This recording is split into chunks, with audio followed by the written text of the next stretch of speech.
हत्येच्या दिवशी कराड, घुले आणि विष्णू चाटेमध्ये फोनवरून संभाषण झालं असं एसआयटीनं म्हटलंय। तिघांमध्ये 3:20 ते 3:30 फोनवरून संभाषण झाल्याची माहिती एसआयटीने दिली आहे। 10 मिनिटं फोनवरून काय संभाषण झालं याचा तपास करायचा असल्याचं एसआयटीने कोर्टात म्हटलंय। देशमुखांच्या अपहरणाची वेळ आणि संभाषणाची वेळ मिळती जुळती असल्याचंही एसआयटीचं म्हणणं आहे।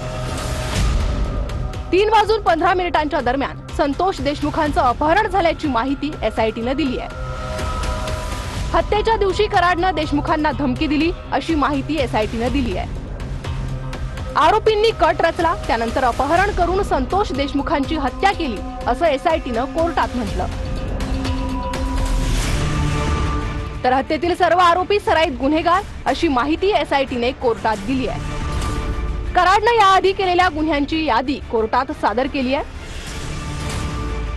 कराडवर मकोका का लावला याच्यासाठी गुन्ह्यांची यादी पोलिसांनी सादर केली आहे। संतोष देशमुख हत्या प्रकरण संघटित गुन्हेगारीतून या संदर्भातले पुरावे पोलिसांनी सादर केले।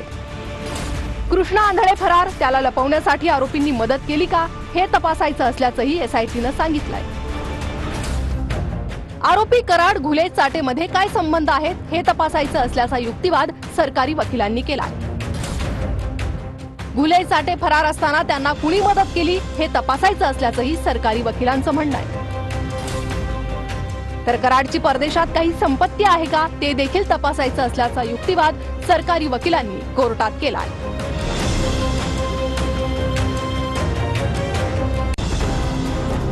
कुठल्याही आरोपीनं कराडचं नाव घेतलेलं नाही, कराडच्या वकिलांचा युक्तिवाद।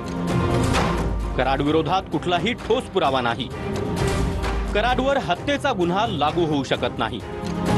वाल्मिक कराडची अटक बेकायदेशीर असल्याचाही कराडच्या वकिलांचा दावा। कराडचे वकील सिद्धेश्वर ठोंबरेंचा व्हिडिओ कॉन्फरन्सिंगद्वारे युक्तिवाद।